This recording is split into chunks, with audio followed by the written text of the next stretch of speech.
laajoon nañu waxtaan nañu ci bu mu paree j'ai pris le temps de lire je suis très pris mais j'ai tenu à lire certains projets de loi et j'ai lu la constitution, la cour constitutionnelle, la loi sur les partis politiques. Je pense que c'est la loi,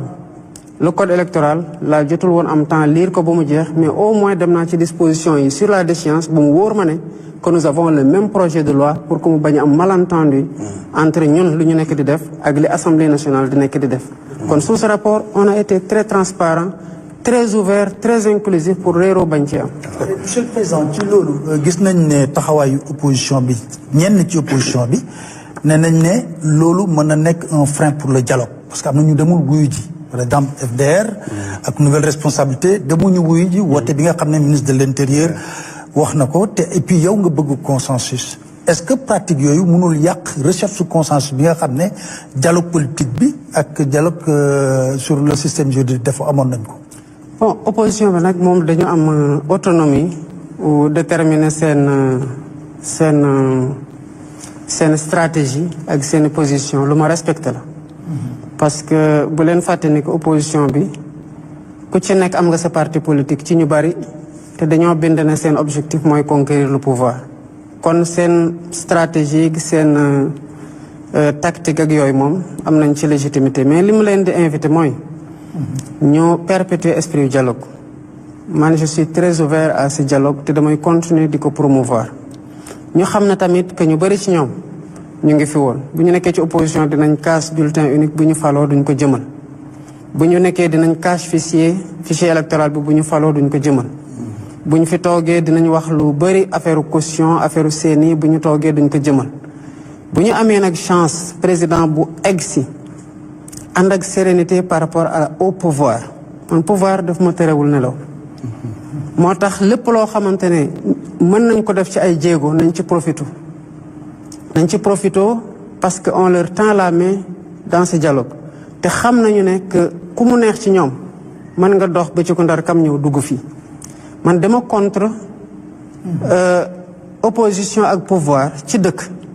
mu mel ne balaa ñu am sañ-sañu waxtaan rek Covid-19 ñëw bu Covid ñëwee lan ngeen di waxtaane du réew mi mais avant Covid di ñëw li ci des yëpp du réew maa ngi fii lu tax duñ ko waxtaane te ñu seq ko te liy andi problème yëpp c'est entre le pouvoir et l'opposition wala balaa ñuy waxtaan rek ñu daje ci dëj yi loolu les acteurs politiques war nañu am le courage de se parler bu ñu génnee nag ku nekk am nga say conviction yoo war a garder am sa doctrine boo war a garder am sa ligne boo war a garder te du tere nga continuer di xeex en respectant les lois et les règlements du pays parce que loolu mooy arbitrer suñu diggante mais man war naa am sañ-sañu tey woo Pape Alé Niang ne ko ñëwal mu ñëw comme Pape Alé Niang war na mën a am sañ suñu bind ne président dama bëgg ñu ñëw ñu waxtaan bu ñëwee bu ñu waxtaanee waxtaan ñaari ci am da ngeen di d'accord wala ngeen bañ a d'accord te opposition bu fi génnee quel que soit la ñu waxante elle garde sa liberté de ton et de langage kon waxatuma nag bu leen ministre de l'intérieur woowee te mooy organiser le scrutin ñoom ñu war ko jébal seen revendication et le ministre est très ouvert parce que bu ñu waxtaanee ma ne ko say prérogative dañoo war a déménager au niveau de la CENI il a compris que c'était pas un affaiblissement par rapport à ses prérogatives je lui ai dit monsieur le ministre lii c'est pertinent bul fàtte ne que di nga doon défendre nit Sénat ne nañ ko bindaat ci fichier électoral DAF defu ko parce que la DAF était sous l'autorité d'un ministre qui était voilà. Très bien monsieur le président de la République am na lu doomu Sénégal yëpp wax dëgg yàlla tey bëgg nga gindi leen ci muy sa diggante ak monsieur le premier ministre Ousmane Sonko ban xeetu relation ngeen am ci ñi njort ne réeroo dafa am fi ñu koy teg dina bari création ñaari coalition pour un même pouvoir boo nee Diomaye président coalition Diomaye ñoom ñu ne apte boo dee par exemple le président américain mérite le prix boo xamante ne ci wàllu jàmm la moom mu gis ne président américain mooy le facteur déstabilisateur de ce monde finalement mën naa juum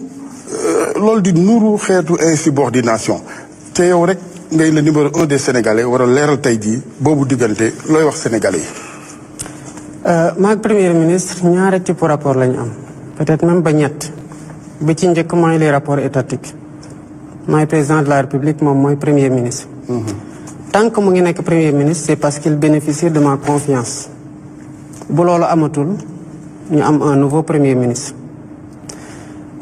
kon tant que mu ngi fi c'est parce que dama jàpp ne qu'il est en train de faire son travail convenablement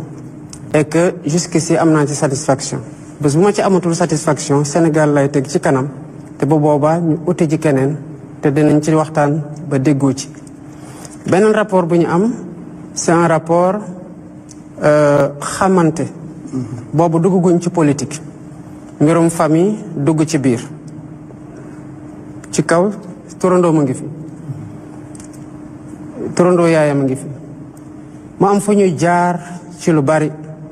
am ay waxtaan yu ñu am depuis bientôt lu ëpp 10 ans à 15 ans ba jàpp naa ne ñun bu ñu amee woroo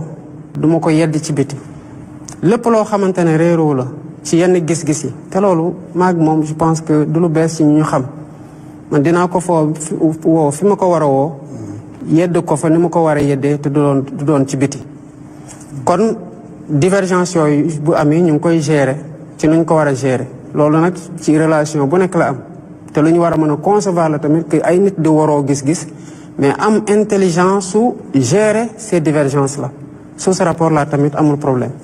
li ci des c'est une relation politique ñu bokk ci parti évoluer vers une coalition te coalition du lu bees ci suñu trajectoire Pastef mosul demal boppam moom kese ci élection 2017 ñu ngi demee ndawi askan wi 2019 ñu ngi demee jot na 2022 ñu ngi demee yeewu askan wi ñaari yoon ci locales yi ak ci législatives yi 2024 ñu ngi demee coalition Diomaye président coalition nag électorale modalité de conquête de pouvoir la woon mayoon nañu plus fort reste en 2017 may ñu ay mairie may ñu plus de voix à la présidentielle de 2019 may ñu ay mairie en 2022 may ñu des députés yu am solo ci assemblée en 2022 jox ñu pouvoir en 2024 kon lu ñuy jàppoon noonu ba tollu fi du loo xamante ne dañ koy bàyyi moo tax bu ñu amee ay coalition warul bett kenn parce que loolu mooy ADN bi maintenant coalition électorale bu demee ba gagné day muter tamp en coalition de gouvernance moo tax boo xoolee ci biir conseil des ministres da ngay gis ñi bokk Pastef gis ñi bokk ci coalition Diomaye président ak ci beneen kuréel bu mu fa mënta nekk am na ñoo xamante ne sax bu leen fàtte ne ku mel ni ministre des infrastructures Déthié Fall dafa demaloon boppam élection bokkul woon suñu coalition te pourtant mu ngi liggéey ak ñun kon am na ñeneen ñoo xamante ne xëy na demoon nañ ci yeneen coalition ëllëg mën na ñëw ñu mën a ñëw bokk ci liggéey gi parce que liñ ciy xool rek mooy kii ci lu ñu soxla naka la mën a jëriñee Sénégal en définitive c'est le plus important. ok ci gàttal parce que au-delà des coalitions li ëpp solo mooy réew mi nu bokk y a pas de risque de crise institutionnelle ni ko ñenn ñi njorte. crise institutionnelle mënul am parce que premier ministre décret moo koy nommé décret moo koy dindi donc saa yuy nekk premier ministre rek d'abord ci nuñ koy tànnee président de la république moo koy doylu ba pare nommé ko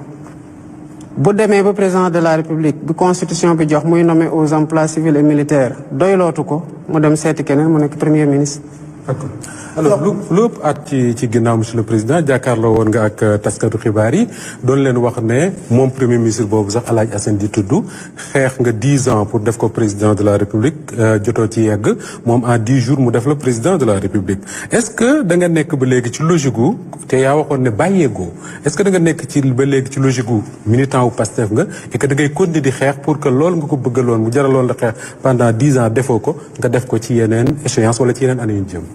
D'abord il faut comprendre que xëy na waxee noonu day réduire mbir mi toujours ci entre man ak moom Pastef c'est une organisation ci 10 ans yooyu ma wax ne maa ngi doon xeex dama jël rek sama cas mais loolu képp koo xamante ne nekk nga membre fondateur Pastef toog Pastef ba fa ñu toll nii xëy na mënoon nga ko wax kon finalement ñu bëri ñoo nekkoon ci loolu rejoindre nag progressivement par ñu bëri moo tax li am solo quel que soit moment bi nit ki eggsee Pastef mooy ban apport la am en tant que membre ci biir Pastef wala en tant que allié parce que c'est la somme de tous ces efforts là moo waral tey Pastef ne ko au pouvoir beneen bi dama noonu ndax bu mu lorñe la fauteuil na ko xool jàkk li ma bëggoon jàngale foofu mooy li ma doon wax sànq ci sérénité gi ma am ci pouvoir bi tax ma jàpp ne du bulletin unique mooy tax ma toog du mooy tax ma wàcc du transparence ci fichier